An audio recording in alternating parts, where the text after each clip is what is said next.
Hi guys, welcome back to the channel. Today we're driving on Stony Hill Road. Now Stony Hill is in St. Andrew, Jamaica, and we are heading from Stony Hill Square back towards Manor Park. So we're going to be driving on Stony Hill Road. So we're actually driving out of the Stony Hill Square now and heading towards the Manor Park area. Now Stony Hill is mostly residential area. You have a lot of homes and communities, neighborhoods off Stony Hill Road. But Stony Hill connects you from, if you're coming in from Portland or St. Mary, you can drive this way. From the Northern Coastal Highway, you can drive this way all the way back to the city of Kingston. So this is the route you would take when you're driving from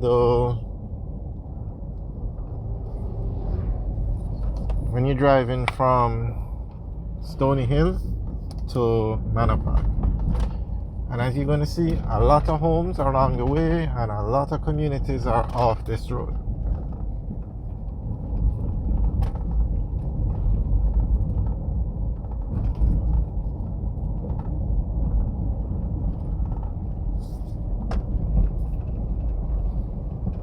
Now Stony Hill has two roads. This is Stony Hill Road, but you also have Old Stony Hill Road, which runs almost parallel to this road, but they intersect at the intersection with Constant Spring Road. So Old Stony Hill Road intersects or merges with Stony Hill Road at the intersection with Constant Spring Road. So all three roads meet there.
Okay, this is the intersection of Stony Hill Road